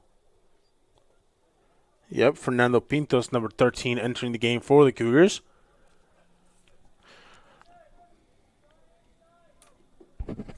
Giving Sierra just a second, a breather for this matchup. But great performance there by Sierra. Yeah, that's the kind of performance that he's been putting in all season. Since coming into the starting 11, he's been so good at ball circulation and recycling possession. So he has very good understanding of when to drive with the ball, when to take multiple touches, and when to play 1-2 touches and just going from side to side. So he's done a great job of doing that, and he's put out many small fires, stopping many quick counterattacks. So he's done a very good job, not only this game, but all season. As the ball's trickled around and around, Gabe Douglas entering the game, number 8 in black. As the ball, Aiden Barber getting a big tug there on the jersey by Lewis. And it seems like Lewis will also enter the book.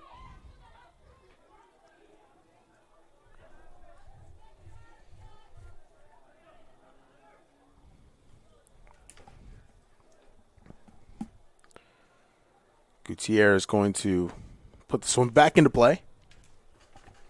For these last 19 minutes, I would like to see even more composure from Averett. So they're doing a great job of attracting the press and playing out, but at certain set pieces like throw-ins and stuff, they seem to still be rushing. When you're 6-2 ahead, you have no reason to rush. Let time go, maintain possession, exploit the spaces that need to be exploited, and it's better to do one pass extra than miss out on a ball that you try to score at quickly. Goodry getting that layoff pass from Haraba and taking a shot from way far out, gets deflected and it will go out of bounds. It'll be a corner kick. Kusholt.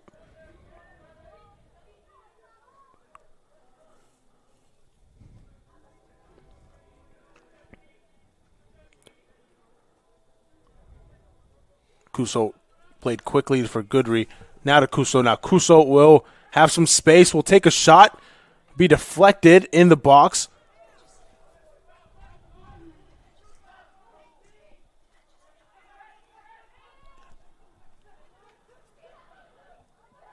And now the ball in the box.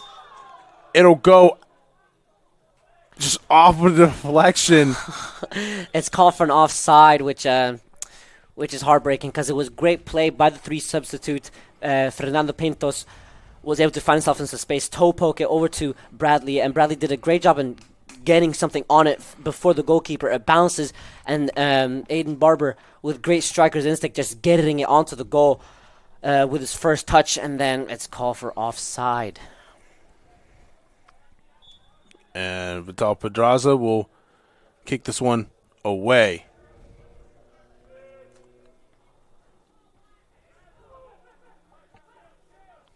Now Pintos leaving it for Morales. Pintos getting a quick touch there for Haraba. Haraba, beautiful ball here. Looking for Goodry, and Goodry is called offsides again. Yeah, you can see he's raw to this left wing position. He's been called offsides multiple times. Even though he's had a great game, we're not taking anything away from him. If there's anything to take from this game to give feedback to him, it is to improve the timing of the runs. Of course, timing of the pass is also important, but when he's getting caught offside time and time again, it's important to coach those things and minimize it. Yates kicking this one away. Being passed around between both teams. And Kuso having a lot of time. And now ball here intended for Bradley will fall to Barber. Now Morales. Morse there for Pintos. Now Haraba, beautiful ball there by Haraba. Flick. Sent there for Barber, and Barber couldn't quite get a hold on that one. Heavy pressure. Harrison, ball intended from Guzman, will fall to Gutierrez. Now Morse. It seems like there's some sort of power play going on at the moment. This Averett, especially the midfield, are certainly enjoying themselves the way that they were able to maintain possession until now. It seems to be the Spanish school of thinking, you see, with the 2 sixes, one being from Malaga, one being from Vigo in Spain. So it's great to see how they are able to interchange positions with one another and maintain possession.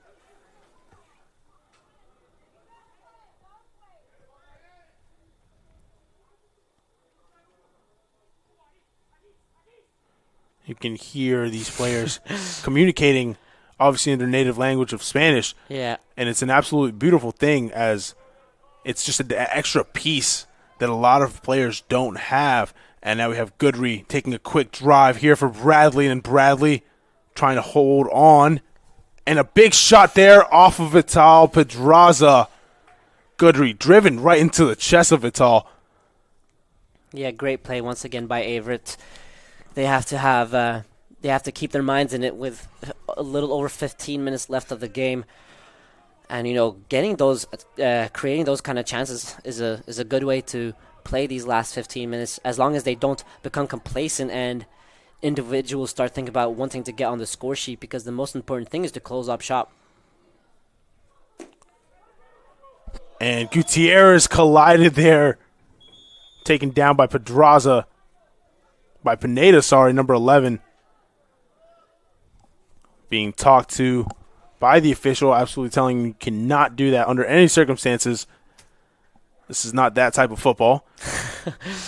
I thought you made a very interesting point, though, Louise, about players speaking in their native languages. I mean, when I was playing last season, I did the same with the Scandinavian people. So I think it's like you said, it's almost the comfort and luxury as well of doing it, but also Averett as a school as a whole, it's a very international place. It's a very cultural place. Absolutely, very diverse. Yeah, it's very diverse, and it's really fun. And it gives you that small edge that you don't even think about on the pitch. If, I don't know, the Guilford roster in and out, but if they don't have any Spanish-speaking or Scandinavian-speaking players, it's great to be able to communicate that way freely and the opponent not understanding anything. couple substitutions here is number 7. Couple substitutions for the Cougars. I was going to read them out in just a second. Patrick Leslie entering the game for the Cougars, as well as number 3, Alvaro Alvarez del Rio. Yeah, number 3, Del Rio. He's a freshman straight out of Vigo. He came here with his friend Fernando Pintos, who's also from Vigo. He's actually the cousin of Jaime Vasquez Sanjurjo. So wow. it's a lot of Galicia here and Spanish speaking here at the men's soccer team at Averett. But it's great to see him getting his first couple of minutes, and he's wasting no time in getting a yellow card. but it's great to see that he's getting his first couple of minutes. He's been very patient in waiting for his opportunity. He has shown great determination and resilience in practice, and it's we're laughing at it now with Averett being 6-2 ahead, but it's great to see him and Patrick Leslie getting their opportunities in this game. Yeah, absolutely. That's quite something we haven't seen in quite a while. It's having someone immediately substitute in, and then with so much energy, you get a yellow card. It's something very, very interesting. We don't see very often. It's very interesting, and I think it's fun. I mean, you could say this is just a theory, of course. I mean, I doubt it's correct, but maybe he just wanted to have a say in this game, wanted to get his name down in the statistics, get his name down in the history books. Maybe the quickest ever Averett player to get a yellow card on his debut. Who knows? But it's just fun to see that he's bringing so much energy, and he's still a freshman. He doesn't have the maturity yet to maybe understand when and where to release that energy, but he's done great in practice, so it's great to see him getting his opportunity now. These are brand new faces out here for the Cougars. Not your typical starters or rotational players, as Morse now gets the ball from Haraba. Now Haraba getting it away, sending Goodry. Goodry, beautiful ball there by Haraba. Goodry getting pressured. Like you said, a beautiful pass by Haraba. He's been very calm and composed in that very mentally demanding position of the 10. You have to scan and see absolutely everything going on. So he had the ability to pick out that pass into the stride of Max Godry. It's a beautiful pass, and next time I'm sure Max Godry will be able to get his touch further out his feet and get in front of his marker. And Gutierrez here. Bradley, miscommunication with Leslie. Now, Pineda trying to get around Pintos. Guzman, a bit of a tug on the jersey there by Gutierrez, as it seems like Gutierrez will now also join Del Rio in the book. Yeah, I mean, don't get me wrong. I think it's good that he stops this counterattack, but 6-2 ahead, the most important thing is to close up shop, drop. Don't let them get a quick counterattack going, which is what he aimed to stop, but then it's better to stop that by dropping and letting a central midfielder take your position that high up the pitch. So these yellow cards aren't good, as I'm not sure how many yellow cards Gutierrez is on this season, but if you get a certain amount of yellow cards, you're not allowed to play the next game. This is exactly what happened to Max Godry last game, as he wasn't able to participate due to his amount of yellow cards. And now Guzman will send this cross off the free kick, and Yates will come out and recover it. Will stay down for a second and now get up. Roll it out. There for Cusot. There for Pintos. Pintos, heavy pressure. Gets it tapped away by Guzman. Cusot is there, luckily, just in time. Now Cusot will be taking off his feet. Pintos recovers. Over to Cusot. Great recovery there by Pintos, trying to get that ball back. And a couple more substitutions here for the Cougars, as Nicholas Breen enters the game, as well as Anibal Lopez. A goalie change for Tyler Yates. And Breen giving Max Goodry some seconds to rest. Yeah, it's good to rest players ahead of the game on Wednesday. You don't want to have any injuries or any cards, any suspensions that could be avoided. So I think I'd love to see even more substitutions, but what I love is how passionate they and how much appreciation they have for one another on the bench. The happiness that was all around the squad when Alvaro Del Rio and Patrick Leslie entered the pitch, but also now Anibal Lopez and Nicholas Breen. I'm hoping to see even more players. There's 3 goalkeepers in this squad. I'm hoping that the freshman goalkeeper gets to enter the pitch as well. I think that would be really fun to see. He hasn't had any minutes so far this season. And if there's anyone else who hasn't played this game, I just hope they get some minutes as well. Yeah, absolutely. We'd love to see things just like this. Everyone getting their fair share of time in a win like this, as Leslie gets it over to Pintos. Now Cusot. Now it's Del Rio over to Cusot, sorry. Another substitution.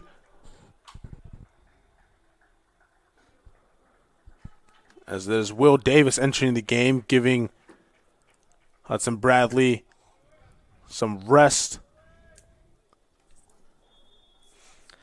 With all these substitutions and 11 minutes left, I think it's very important, as we've mentioned multiple times so far in this game, that the players don't get complacent, that they don't think with an individualistic mindset. And these players aren't like that. That's not what I'm saying. What I'm saying is that it's important as a team that they stick together, close up shop, don't concede any unnecessary opportunities, and get the pressure off the defensive line whenever they can. Absolutely. As well as Wade Aller entering the game, as Aller will now leave it off to Leslie. Leslie's sending it up for Barber. Barber trying to hold on strong. Davis heavy pressure. There, Vasquez trying to get away. Will get away just in time. Great play there for Sarvita. Oh, great tackle. It was great play at first by the Guilford attacker to get past so many players, but Wade Aller stood firm and he did a great job. That is Pintos now getting away from Vasquez. Now for Leslie. Saavedra taking some space. Gets stopped immediately by Leslie. Now Leslie in a foot race against Saavedra. Misses the tackle. And Lopez getting some action here. Comes out and retrieves it.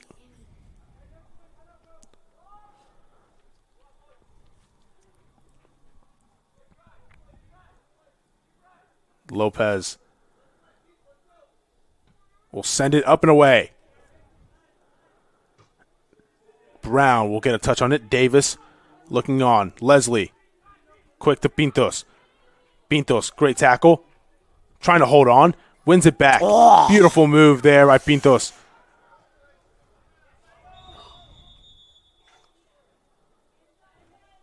And a yellow card here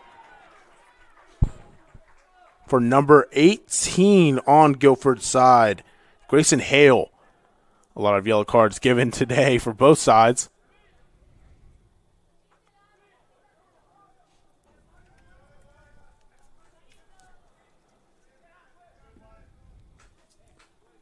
.9:12 left in this matchup.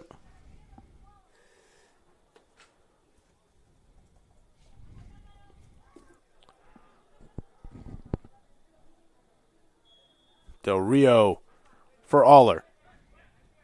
Back to Del Rio. Going to take some space against Copeland. Del Rio feeling very brave. Haraba gets taken away there. That braveness might just be a thing that Spanish center backs have. We saw how brave Jaime Vasquez was, and with both of them being from the same city, it might not be a Spanish thing. It might just be a thing from Vigo. Absolutely. Seemed like it's been working today as the Spanish have completely conquered the field today. And Leslie, beautiful touch there. Very composed, taking space. Pressure coming from behind. Will take it himself and leave it off for Davis. And Davis will be taken out. Will try to hold on to this ball and will draw a foul.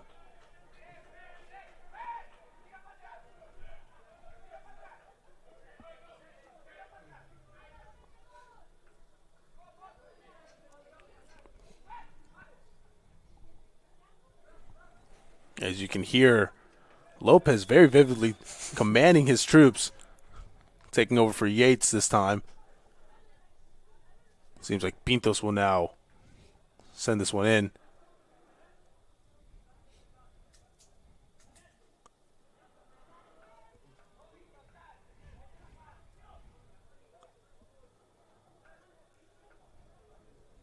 .735 left on the first on the clock for the second half. And awaiting. There's another substitution. Mario Gutierrez goes out for Juani Jaraba. It's great to see another player who hasn't been given minutes this season get on the pitch.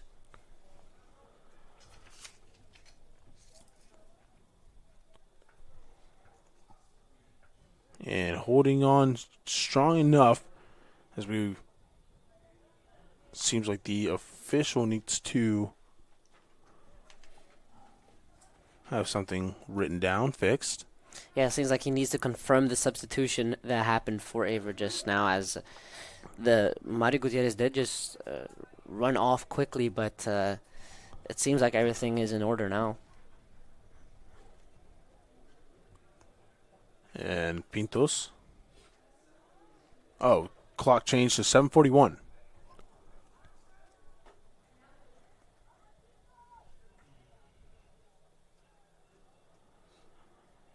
Waiting patiently for the ball to be underway, and Pintos takes it quick.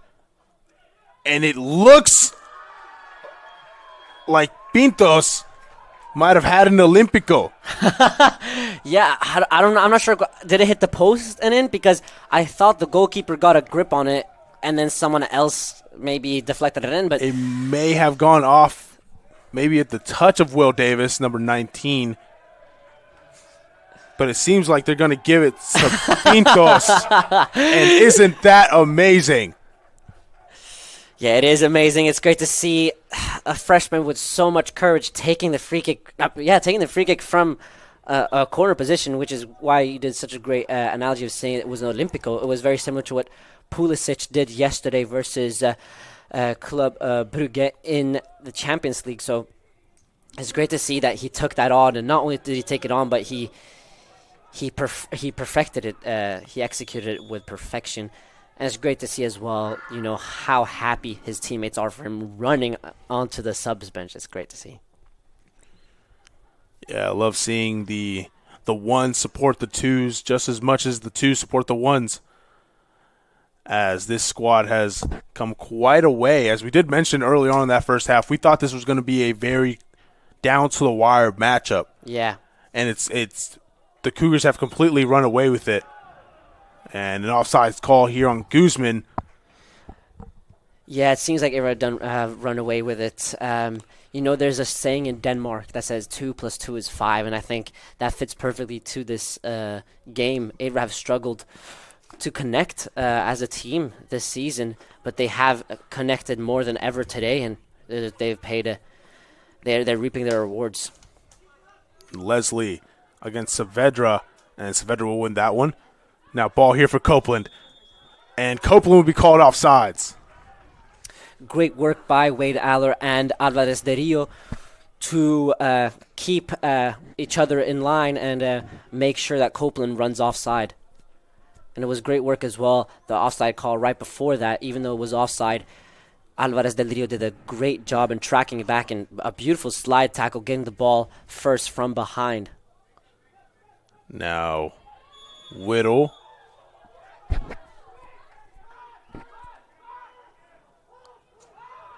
McGowan playing it quick there for Brown. Brown to Vasquez. Looking for an open player, Morse. Pintos trying to pressure. Now Brown back to Vasquez, now for Brown. Quick 1-2 play between both of these players. Now for the wing for Saavedra.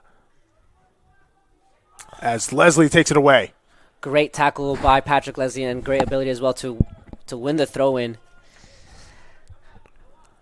And it seems like they're trying to provoke Patrick Leslie somehow, but I know him personally, he's a great person, a very patient person as well. He's not going to let that get to him. Brown's header will fall to Copeland, and Copeland will try to take some time. Ball intended there for Meade. And Lopez will hold on to it. Roll it out quickly to Del Rio. 5:10 left. Aller. Lopez kicking it away. Guzman with the touch. Del Rio.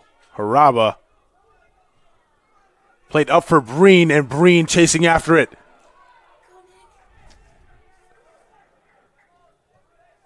And Whittle, number 6, kicking it away from that pressure.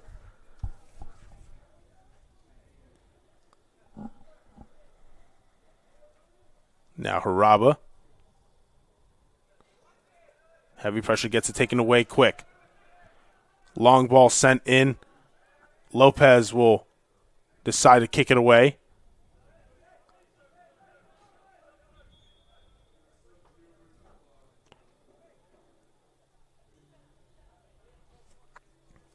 Another substitution here for Guilford. Whittle going to take a seat. Thrown in for Copeland. Aller getting a hold on that one, and the offsides flag is called once again. In this second half, there's been very many different players playing in defense for Averett, and all of them have stood firm, but I really do hope they continue to do so. Don't let any complacency or any wanting to score goals or any lack of organization get to them, and just staying firm and then, showing that they can close up shop when it needs to be done. As time slowly winds down, Breen on takeaway.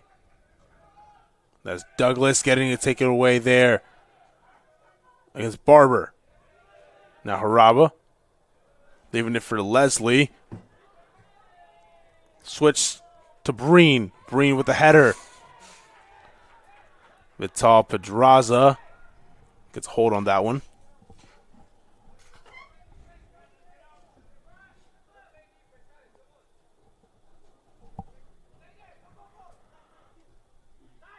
Ball will fall back to Leslie.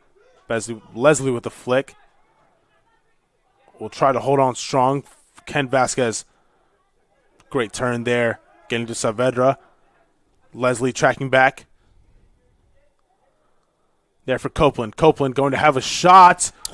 Beautiful tackle there by Del Rio. Del Rio really cementing himself as a great player. I mean, wow, the defensive performance he's putting in is great. The way he's just putting everything on the line to make sure the ball doesn't go in is very impressive. Now Vasquez in the corner against Leslie. Leslie bites. Davis tracking back. Haraba back to Leslie. Leslie will hold. A very dangerous pass here. Lopez. That is a extremely dangerous pass to give up there. Lopez holding on very strong. And Morse taking some pressure. Lewis kicking it away. This is the kind of organization that I didn't want to see from Averett. You can see that there's a big gap between the center backs and the midfield. Many players want to just get up and score. And, that means someone has to hold back. And I think that's where I want to see those players with more experience understanding the situation and, letting maybe others get their time, be free. And, because when you see so many players go up, you would expect someone to be able to hold back.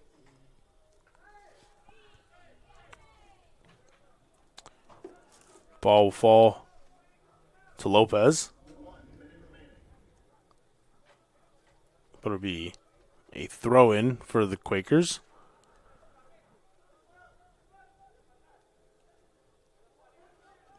Thrown in there. Pinto sending it up into the air. Less than a minute remaining as the Quakers might try to get maybe a last-minute consolation goal.